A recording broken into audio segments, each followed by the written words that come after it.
You are about to listen to Direct Line, success ideas, and insights from the rich mind of Earl Nightingale.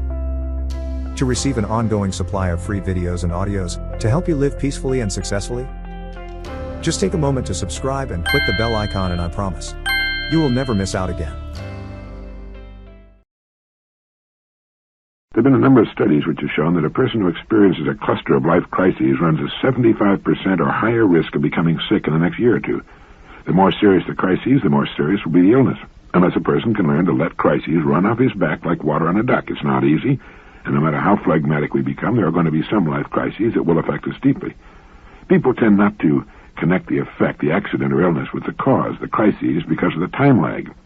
A good friend of mine underwent a serious and protracted business failure. He's an extremely happy, easygoing person. 2 years later, he developed a bleeding ulcer. Now, so much time had elapsed since the business failure, he didn't connect the two events until it was brought to his attention. It takes the body a long time sometimes to complete its physiological reaction to mental or emotional problems. I understand that North Australian Aborigines have never connected the sex act with the birth of a child, the two being separated by 9 months. Since they do not keep domestic animals, which is where it's believed human beings first began to put two and two together, they believe pregnancy is caused by a woman's inadvertently looking at a particular mountain in the region. Because of their belief, women sleep with their backs to the mountain and go about their days with eyes averted. And when they get pregnant, they believe they must have looked at the mountain without realizing it or faced it during their sleep. Undergoing a serious mental stress should remind us that illness or accident will follow unless we're able to quickly shake it off. So daily practice in keeping calm and collected is an excellent method for maintaining good mental and physical health. It will also result in many other benefits on the job and at home. Try the deep breath method. You've seen athletes do that when things get a big tense. All experienced athletes do. It's a good relaxant. C. Northcote Parkinson has written about a major discovery he made in clinical medicine. The busiest people have no time to be sick. Executives who are or think they are indispensable at the office have minor indispositions that begin Friday night and disappear by Monday morning. Their major illnesses immediately follow the end of some major task, and if the work continues at crisis level, they do not fall sick at all. They become as immune as physicians during an epidemic, mothers with large families, or sailors during a gale at sea. This fact would convince us, even if we didn't already suspect, that there's a voluntary element in many an illness. The patient has dropped his subconscious guard and allowed himself to collapse. He wants a rest and can see no other way to get it. The mother of 7 small children was asked, "What would happen if you got sick?" And she replied, "I have no time to be sick." Our bodies operate best, it seems, when there's a great deal to do, when we're challenged, when there's a goal involved. Take these away and apathy and introspection set in. We're turned in upon ourselves, and we can usually find something to be sick about, sick physically or miserable and sick emotionally, and then sick physically. Here's something from my friend Chris Haggerty that I liked. He said, "The goal of most leaders is to cause people to think more of the leader. The goal of the exceptional leader is to cause people to think more of themselves. And that's true whether you're leading a family, a business, an athletic team, or any other group of people. If a person wants to assess his leadership qualifications, here's a good place to begin." Young people are often bothered by their consideration of their value as persons. It's easier for an adult to assess his own worth to society and to his family, but a youngster who lives as a satellite of the family, who produces no income, who does nothing more constructive than maybe go to school and perform a few chores, often suffers from a sense of doubt as to his real worth as a person. And we need to reinforce the fact that he is important to us, and that he can be of considerable importance as he grows older, that he can make a substantial contribution to his world, country, and society, as well as to himself and his own family someday. This applies to daughters, of course, as well as to sons. A good little story to pass along to our kids is the one about the bar of iron. As a bar of iron, it may be worth, let's say, $5. The same piece of iron made into horseshoes would sell for $10.50. If made into needles, it would be worth $5,000. And if it's turned into balance springs for watches, it would have a total value of about $250,000. The genius and workmanship of man can bring value out of the most ordinary seeming substances. But what of a person? How do you place a value on a human being? His importance far exceeds that of all the bars of iron in the world. In his ability to know and his capacity to love, he transcends the value we place on things, but in the last analysis, it's the person himself who must determine his value to himself and his world. We know that in every young person there are all the necessary ingredients of greatness. The degree of greatness that he or she will ultimately achieve will depend only upon the extent to which the person develops and brings his or her real powers to bear. And in that way, can the person be compared to that bar of iron? The value of a piece of iron or a person depends upon what is made from the basic material. S.P. Sherman wrote, "In the days of one's youth, in one's period of apprenticeship, it is of far more importance to make oneself an effective instrument than it is to know precisely how or where the instrument is to be used. Temper the iron, sharpen the blade, and rest assured the world will use it." And Peter Drucker has pointed out that since we live in an age of innovation, a practical education must prepare a person for work that does not yet exist and cannot yet be clearly defined. It isn't necessary that we see the future too clearly.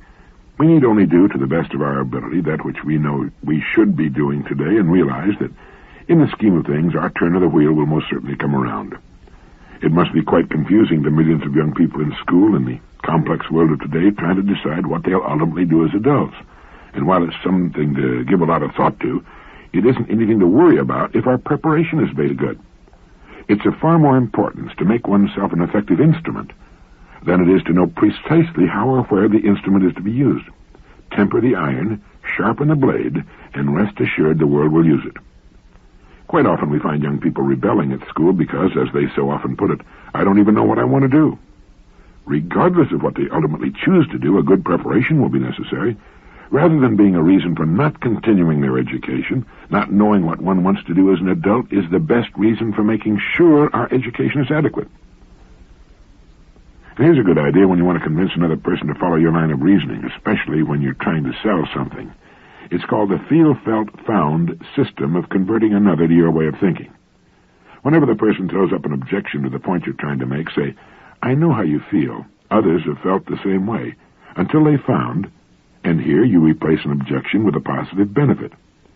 "I know how you feel." Now here you're empathizing and getting on the side of the other person. "Others have felt the same way." Here you're not only agreeing with him, but bolstering his point and security by saying that others have felt the same way. Until they found that, and here you show them all the error of their ways, until they found that that was actually a real benefit in disguise because, and so on. Feel, felt, found. A way to get rid of objections without offending or turning off the person you're dealing with. Good with spouses and kids as well as with co-workers and prospects. I picked that up while listening to a lecture by my good friend Chris Haggerty. He also suggests that if you're in selling, and this is a great one to pass along to your salespeople, you should obtain and use every day 3 important items. 1, a cassette tape player. 2, a daily calendar of appointments. And 3, a stopwatch. All 3 will help you become aware of the structure of time. After every call, give a verbal summary of the call into the cassette tape recorder, including any promises you made, why you think the sale was made or lost, and so forth. This takes only a few minutes and should be done while the sales call is fresh in your mind. The daily calendar is self-explanatory, and the stopwatch will possibly for the first time show you exactly how much time you're spending in front of prospects. As you go in to see the person you're calling on, not his office or his secretary or receptionist, but as you actually go in to see the prospect, start the stopwatch. Stop it as you come out. And don't start it again until you're in front of another prospect. At the end of the day, you will have an accurate record of the time you've actually spent practicing your trade or profession. Chances are it'll be less time than you thought, and that you can find ways of increasing it. Some good points on the importance of time control. The only person who can afford to take off time to loaf is the well-organized person. A book that's been a favorite of mine for more years than I care to count is Kenneth Good's excellent book, How to Win What You Want. In it, Mr. Good gives a recipe for winning anything that I think you'll find of value. 1. If you work for anybody else, support your leader eagerly and without question until the time shall come to demonstrate to the advantage of both that you are, at some one point at least, smarter than he is. 2. If you work for yourself, start moving. Moving forward in a straight line. Keep moving forward along that line regardless of obstacles, weighing on its merits each advance as it arises. Don't confuse obstacles and objections. That is to say, don't consider that probable obstacles to finishing anything are possible objections to starting it. That difference in viewpoint may turn the balance between success and failure. There are at least 3 sound reasons for not stopping for anything until it stops you. 1, if the undertaking is never started, all the weary discussion about any obstacles will have been wasted. 2, when the difficulty of doing anything is advanced as an argument against going ahead, a wrong emotional and personal emphasis is likely to arise. 3, human judgment at best finds extraordinary difficulty in telling an obstacle from a blessing. Best and worst are so often the same. Viewed in the perspective of results, some disasters become veritable lifesavers, and some apparent lifesavers prove disastrous. Walter Hunt thought himself a magnificent businessman when he got $400 for an idea it had taken him only 3 hours to perfect. But he had sold out his patent rights to the safety pin. On the other hand, believe it or not, Ripley wanted to be a professional baseball pitcher, had a tryout with the New York Giants, broke his arm, and vastly disappointed, slid back into sports cartooning.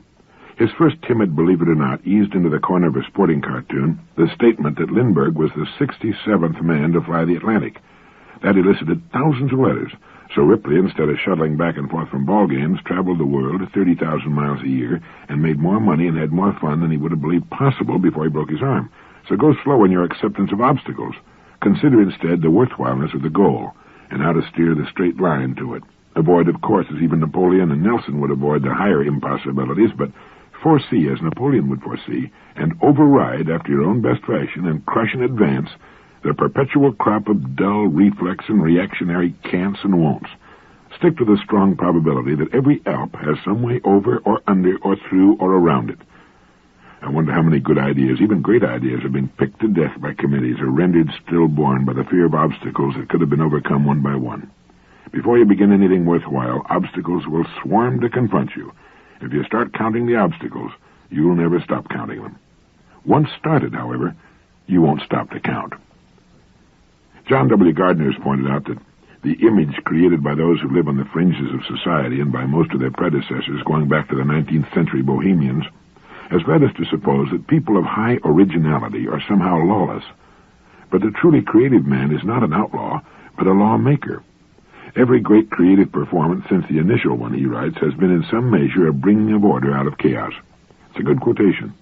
Many people seem to believe that the most creative people are strange, neurotic, and eccentric, and live their lives on the outer edges of civilized society. It's not true. The truly creative person does not seek to destroy the existing order. It's the misfit who does that. The creative person simply tries to improve it. He's not a tearer down, he's a builder up. Moreover, the truly creative person tends to be rather conservative in his personal habits, in his dress, and his home. There are exceptions, of course, but for the most part, the most creative people in society would not stand out as being different in a room full of people. What the creative person does do is see things not as they are, but as they could be. He lives in that third language, the language of the hope, of the future, of the imagination. Nor are creative persons found in just a few fields, such as the arts, the theater, advertising, inventing, and so on.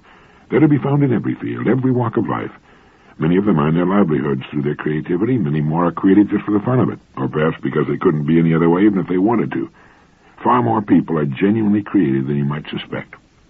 The great thing about using your mind creatively is that this ability improves with age. It's one of the great compensations for growing older. It's great, too, for young people, but every year of experience adds to the fund of possible combinations for new and better ideas. The recent, and to some extent the present romper room era in the advertising business is really nothing new. Eric Hoffer has pointed out that throughout history the great creative geniuses and innovators have been quite young, and the graybeards who head various industries today were themselves tremendously creative when they were young and just getting started. And they're even more creative today if they haven't let the status quo sneak up on them and harden their channels of creativity. Nicholas Johnson is a commissioner of the Federal Communications Commission and author of an excellent book, How to Talk Back to Your Television Set, and an article which appeared in the July-August issue of The Humanist, titled TV and the Careening of America. In it, he reminds us that the general semanticist Alfred Korzybski described 3 categories of mental health: sane, insane, and unsane. His point was that most of us, while not insane, are unsane. That is, we're not living up to our potential as human beings. We're not fully functioning. The so-called human potential movement, including the late Abraham Maslow, argues that even the healthy human beings among us function at perhaps 5% of their potential. He then asks us to reflect and ask ourselves, how many people do I know, or better yet in his words, how many people do you know whom you think of as fully functioning personalities? How many are there in whose daily lives there's a measure of beauty, contact with nature, artistic creativity, some philosophical contemplation or religion, love, self-fulfilling productivity of some kind, participation in life support activities, physical well-being, a spirit of joy, and individual growth? That's what the world's great theologians, psychiatrists, poets, and philosophers have been telling us human life is all about. But few of us have come close to realizing that potential. Speaking of some of the problems of commercial television, Mr. Johnson later says, I've become more and more aware of the extent to which television not only distributes programs and sells products, but also preaches a general philosophy of life. Television tells us hour after gruesome hour that the primary measure of an individual's worth is his consumption of products, is measuring up to ideals that are found in packages mass-produced and distributed by corporate America. Many products and even programs, but especially the drug commercials, sell the gospel that there are instant solutions to life's most pressing personal problems. You don't need to think about your own emotional maturity and development of individuality, your discipline, training and education, your perception of the world, your willingness to cooperate and compromise and work with other people. You don't need to think about developing deep and meaningful human relationships and trying to keep them in repair. Not only do the programs and commercials explicitly preach materialism, conspicuous consumption, status consciousness, sexploitation, and fantasy worlds of quick, shallow solutions, but even the settings and subliminal messages are commercials for the consumption style of life. Look at the settings. Auto ads push clothes, fashion, and vacations. Furniture wax ads push wall-to-wall carpeting and draperies. Breakfast cereal ads push new stoves and refrigerators. Not surprisingly, the programs do the same. After all, they're paid for by the same guys who pay for the commercials. In fact, he writes, there's a rather intricate corporate interlock of jobs, products, and lifestyle. Once you come into the circle at any point, you take on nearly all of it. And once you're in it, it's very difficult to get a little bit out. The choices you're left are relatively meaningless, like which color and extras do you want with your Chevrolet, Scotch, or Bourbon, how mod your ties will be, and which toothpaste you'll use. It all fits. Corporate white-collar jobs, suburban home, commuting by automobile, eating in restaurants, and the clothes. There's the canned so-called entertainment of radio and television for boredom, bottled alcohol and aspirin for pain, and aerosol cans of deodorant and room freshener to maintain the antiseptic cleanliness of it all. You wear your office, your home, and your car as much as your clothes and deodorant, and from the corporate layers of externals comes your very identity and the smothering of your soul. Mr. Johnson goes on to say, I'd be the first to acknowledge that we are, of course, talking about matters of personal taste. People should be free to choose the life they want. Certainly it ought not to be the business of government to choose lifestyles for its citizens. But two facts remain. First, a wholly disproportionate, if not exclusive, emphasis of television pushing only one point of view. The choice you'll never know is the choice you'll never make. Many Americans are not sufficiently informed of the alternatives to make an intelligent choice of the life they most want. Second, independent students of our society, wholly apart from their own personal preferences, believe there's a correlation between the philosophy preached by television and many of our social problems.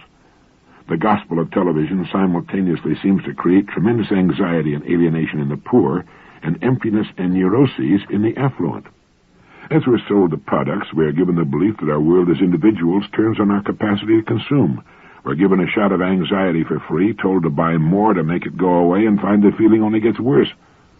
But apart from the content, the mere act of television watching is a passive activity. When we turn it on, we turn ourselves off. If it's true that passivity and a sense of powerlessness are among the most dangerous epidemics in our society today, the television set is suspect at the outset, regardless of what's programmed on it. Earlier in the article, Commissioner Johnson presents the sobering statistic that the average child will have received more hours of instruction by television by the time he enters first grade than he will later spend in college classrooms earning a BA degree. By the time he's a teenager, he will have spent 15,000 to 20,000 hours with the television set and will have been exposed to 250,000 to 500,000 commercials. It would seem simple common sense to assume that this exposure has its influence. In any event, since hard-headed businessmen are willing to bet $3 billion a year in advertising budgets on the proposition that it is having an effect, they are at least effectively stopped from arguing the contrary. In looking for answers, Commissioner Johnson says, I think television could and should help us understand the alternatives to the conspicuous consumption chemical corporate lifestyle.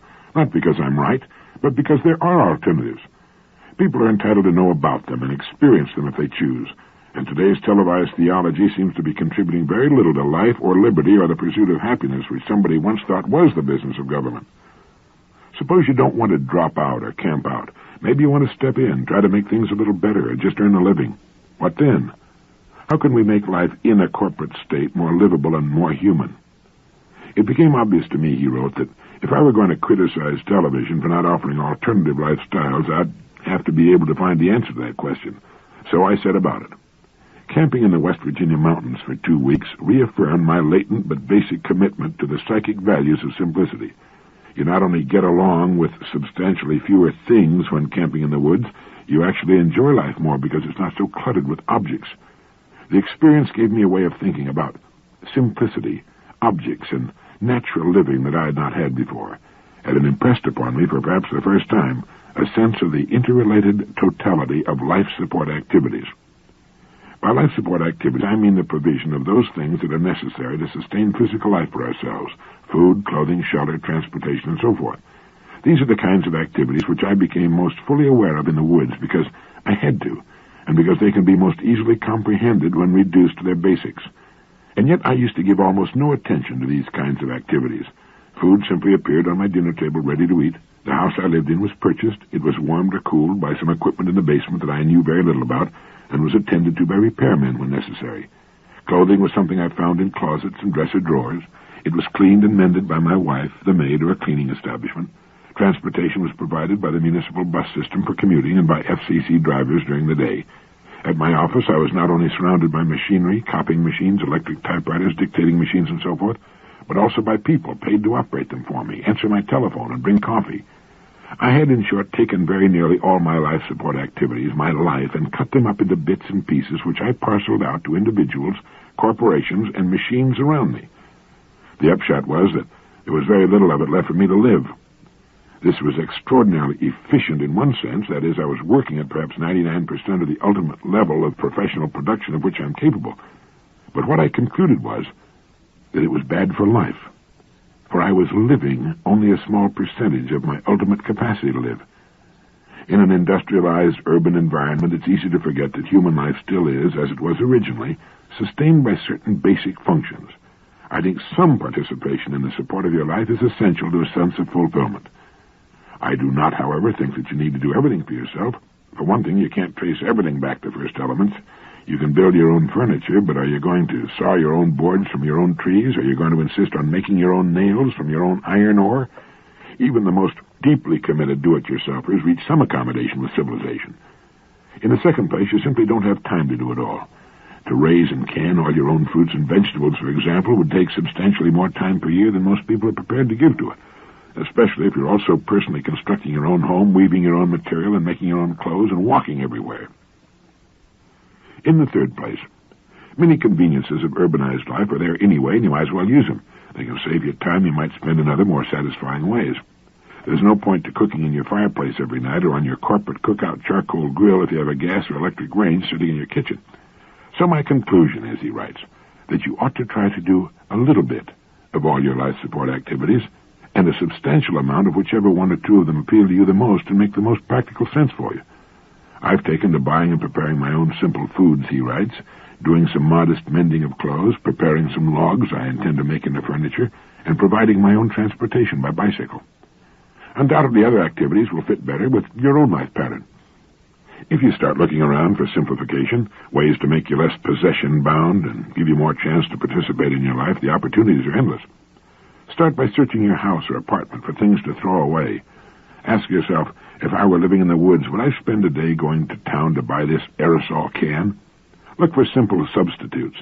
Bicarbonate of soda, for example, can substitute for the following products: toothpaste, gargle and mouthwash, burn ointment, stomach settlers, room freshener, icebox cleaner, children's clay, baking powder, and so forth. And it only costs 12 cents a box. Get the idea? Yes, we get the idea. He explains that the point is to find your own soul and kick it and poke it with a stick, see if it's still alive, and then watch which way it moves. Makes sense, doesn't it? In returning to Earth, in trying to find our real selves and to determine what's really important and what isn't, that's exactly what we need to do. We need to find our own souls and kick them and poke them with a stick and see if they're still alive, and then watch which way they move. That's the way to heed Socrates' advice, know thyself. I can recommend that you buy and read Commissioner Johnson's book, How to Talk Back to Your Television Set, and his newer book, How to Talk Back to Your Corporate State, both available in Bantam paperbacks. Commissioner Johnson leaves no doubt in anyone's mind that he's against big business and the big corporation.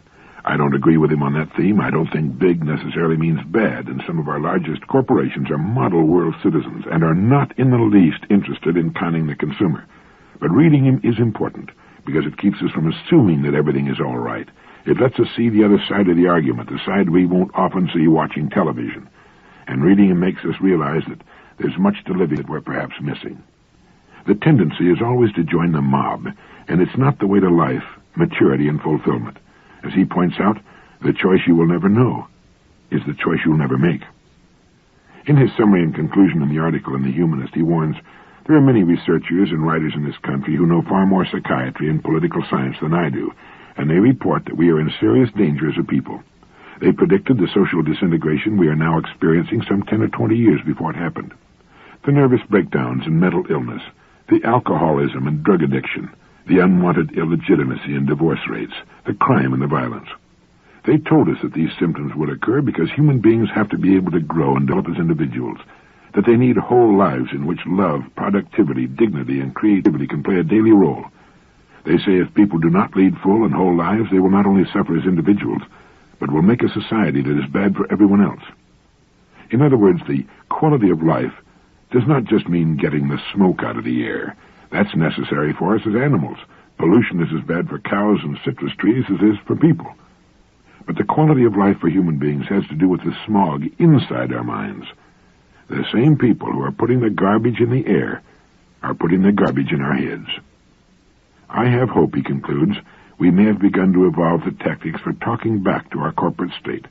I welcome your interest and support, for we are talking about nothing less precious than your life and mine, and I can add, even more important than that, the lives of our kids. He's right that if people do not lead full and whole lives, they'll get sick, and their sickness will spread to those about them. It can be seen on every side, don't you agree? There are diseases and conditions brought about by malnutrition where the body is concerned. They develop because of a lack of something vital in our diet. The same can be said of our mental and emotional diet. The lack of a vital kind of information can make us sick. As Alfred Korzybski put it, there are three kinds of mental health: sane, insane, and unsane, and each of us needs to determine where he stands with reference to those three conditions. We may not be insane, we may be productive members of society, but still be unsane in that we do not have a well-balanced fund of information on which to make meaningful and positive decisions. And one of the main purposes of this Direct Line program is to make sure we're getting a good balance of information. Let me close Direct Line 3 with that quotation of Emerson's. Our life might be much easier and simpler than we make it. The world might be a happier place than it is. There's no need of struggles and convulsions and despairs or the wringing of the hands and the gnashing of the teeth. We miscreate our own evils. We interfere with nature. He said, there is one direction in which all space is open to us.